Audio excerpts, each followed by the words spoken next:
If you give me your dead motherfucker calling me James Lee without that collar that I be the reaper with the black hood on the set, young snug with the blood red slab, popping massive bodies hanging on the thread. Badai hurikan adalah badai terkuat di bumi. Hurikan terlihat cukup menakutkan, tapi jika kamu tahu apa yang harus dilakukan sebelum, selama, dan setelah badai menerjang, kamu pasti bisa menghadapinya. Tapi pertama-tama, apa itu hurikan dan apa bedanya dengan topan? Hurikan adalah badai besar dengan angin bergerak setidaknya 119 kph. Di tengah masa angin yang berputar ini, kamu akan menemukan mata badai. Ini adalah area kecil dengan tekanan udara sangat rendah dan angin yang tenang. Tapi di sekitar sisinya, ketenangan yang sunyi berubah menjadi kekacauan yang dahsyat. Dinding mata. Ini adalah bagian badai paling berbahaya, merupakan dinding awan tebal dengan kecepatan angin mencapai 249 kph atau lebih. Hurikan juga membawa miliaran hujan lebat saat melaju yang dapat menyebabkan banjir. Para ilmuwan mengukur diameter siklon tropis dari satu sisi ke sisi lainnya dan besarnya bisa mencapai 965 km atau lebih, kurang lebih seluas Texas. Tergantung dari mana asalnya, badai besar ini dapat disebut hurikan di Amerika Utara dan Karibia, siklon di Samudra Hindia dan Australia, atau topan di Asia Tenggara. Bagaimana hurikan terbentuk?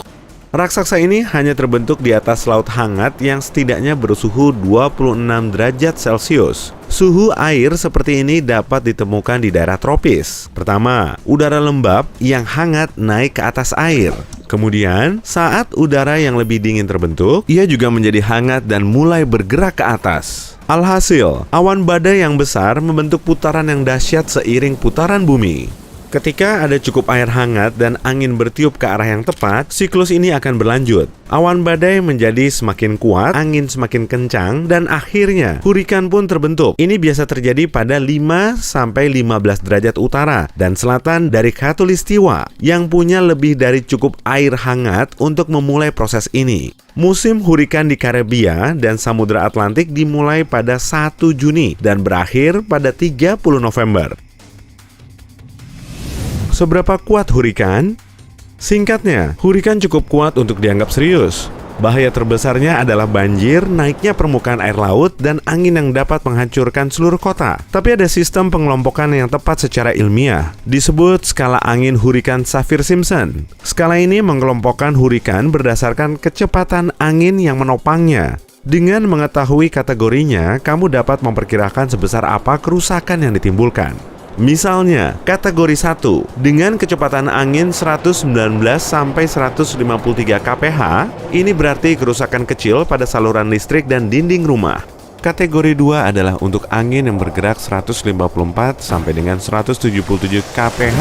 Hurikan seperti itu dapat merubuhkan pohon dan merusak jendela. Ini bisa menyebabkan kerusakan yang cukup parah, termasuk pemadaman listrik total. Hurikan kategori 3 dengan angin 178 sampai dengan 208 kph dapat dianggap berbahaya karena bisa merusak pintu rumah. Hurikan kategori 4 muncul dengan angin yang bergerak pada kecepatan 209 sampai 251 kph, membuat atap terlepas dan menyebabkan bencana besar. Terakhir, hurikan terkuat berada di kategori 5. Anginnya memiliki kecepatan 252 kph atau lebih. Badai mengerikan ini dapat dengan mudah menghancurkan seluruh rumah, membuat suatu area yang luas tidak mungkin dihuni selama berminggu-minggu atau bahkan berbulan-bulan. Bagaimana kamu sebaiknya bersiap menghadapi hurikan? Ahli meteorologi masih kesulitan memprediksi hurikan dengan tepat. Kabar baiknya adalah, karena hurikan bergerak perlahan, kamu pasti tahu saat ia mendekat. Pastikan keluargamu memiliki rute evakuasi darurat. Tentukan titik pertemuan agar kamu tidak panik jika terpisah dari mereka. Juga, jadikan rumahmu seperti benteng. Buat perlindungan badai. Pastikan pintu garasi tertutup aman dan beli generator untuk menjamin kamu akan memiliki listrik sendiri jika terjadi pemadaman. Dan yang paling penting, siapkan tas darurat untuk setiap anggota keluarga. Barang di dalamnya harus cukup setidaknya untuk 3 hari. Itu termasuk 4 liter air minum, makanan yang tidak mudah basi, dan pembuka kaleng. Pastikan juga memiliki radio dan lampu senter, baterai, peluit, dan tang untuk mematikan utilitas. Terakhir, jangan lupa masukkan perlengkapan P3K dan masker debu. Bagaimana cara selamat dari badai? Jika pihak berwenang memintamu mengungsi, jangan sok pahlawan. Keluar saja. Sebelum meninggalkan rumah, pastikan kamu mematikan gas dan air untuk menghindari kebocoran dan banjir. Cabut semua alat elektronik, termasuk TV dan komputer. Jika ada waktu, pindahkan barang-barang yang kamu sayangi ke lantai atau rak yang lebih tinggi untuk melindunginya dari air. Isi tangki bensin, bawa tas darurat, kartu identitas, dan pakaian ganti. Lalu, tancap gas dan jangan melihat ke belakang. Biasanya, itu berarti pergi ke arah utara badai atau tengah daratan jika kamu berada di pantai. Bagaimana jika memutuskan bertahan? Jika karena alasan tertentu kamu memilih tidak meninggalkan area badai, penting untuk menemukan tempat berlindung yang kokoh untukmu, keluarga, dan hewan peliharaanmu. Ada tempat perlindungan bersama di daerah rawan hurikan seperti Florida. Tempat-tempat ini dapat membantumu tetap aman saat badai. Jika kamu memutuskan berlindung di rumahmu sendiri, pilihlah ruangan yang tidak memiliki jendela atau atap kaca. Salah satu ancaman terbesar selama hurikan adalah puing-puing beterbangan yang dapat dengan mudah menghantam jendela. Kamu harus menutup semua jendela dan pintu dan berada sejauh mungkin darinya, terutama yang terbuat dari kaca. Dalam hal ini, lemari atau kamar mandi bisa menjadi tempat persembunyian yang tepat. Pilihan lain adalah bersembunyi di bawah meja yang kokoh. Kamu harus masuk ke tempat berlindung setidaknya 2 jam sebelum badai datang. Jangan keluar, meskipun di luar terdengar aman. Selama hurikan, cuaca bisa tiba-tiba berubah menjadi lebih buruk. Air dan kilat adalah kombinasi mematikan.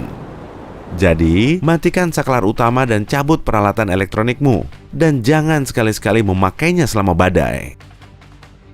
Saat kamu menuju tempat perlindungan, bawa tas daruratmu. Harus ada radio di dalamnya. Ingat, kamu membutuhkannya untuk memantau perkembangan cuaca. Ketika suasana menjadi gelap, pastinya jangan gunakan lilin yang bisa menyebabkan kebakaran.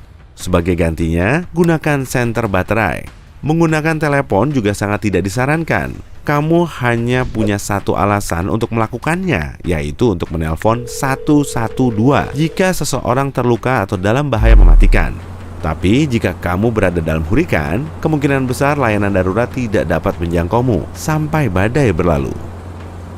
Kecuali rumahmu kebanjiran, tetap berada di dalam selama mungkin. Jika puing-puing terbang saja dapat memecahkan jendela, ia pasti bisa melukaimu juga. Satu-satunya alasan untuk meninggalkan rumah selama badai adalah untuk mengungsi ke rumah tetangga atau penampungan ketika rumahmu rusak. Layanan darurat juga mungkin menyuruhmu melakukan hal yang sama. Apa yang harus dilakukan setelah badai? Jangan ambil risiko. Kamu harus yakin 100% bahwa keadaannya aman untuk keluar dari tempat perlindungan. Tunggu pernyataan aman dari pihak berwenang. Setelah listrik menyala lagi, periksa dulu semua aliran listrik. Kemudian, nyalakan alat yang paling penting dengan hati-hati satu persatu, bukan sekaligus, untuk menghindari kerusakan. Dan jangan nyalakan peralatan listrik atau gas yang basah atau rusak karena dapat memicu kebakaran. Bahkan setelah mendapatkan sinyal aman, kamu harus sangat berhati-hati saat keluar rumah. Tergantung pada kategori hurikan, akan ada berbagai tingkat kerusakan. Tapi pohon tumbang, kabel putus, dan saluran listrik rusak cukup umum terjadi. Daerah banjir juga bisa menyembunyikan bahaya seperti puing-puing tajam. Jika rumah atau bangunan yang kamu masuki memiliki tanda-tanda kerusakan, segera pergi, mereka bisa runtuh setiap saat.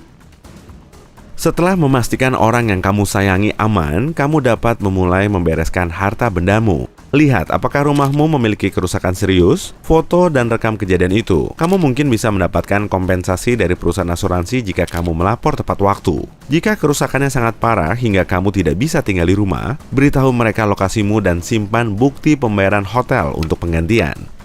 Jika kamu tidak bisa memperbaiki semuanya sendiri, cegah kerusakan lebih jauh. Tutup lubang dengan triplex atau bahan lain atau letakkan terpal di atap. Jangan masuk ke ruang bawah tanah yang banjir. Kemungkinan penuh dengan puing-puing dan bakteri. Jadi, sedot airnya secara bertahap selama sekitar sepertiga hari. Jika kamu tidak bisa melakukannya sendiri, mintalah bantuan pemadam kebakaran.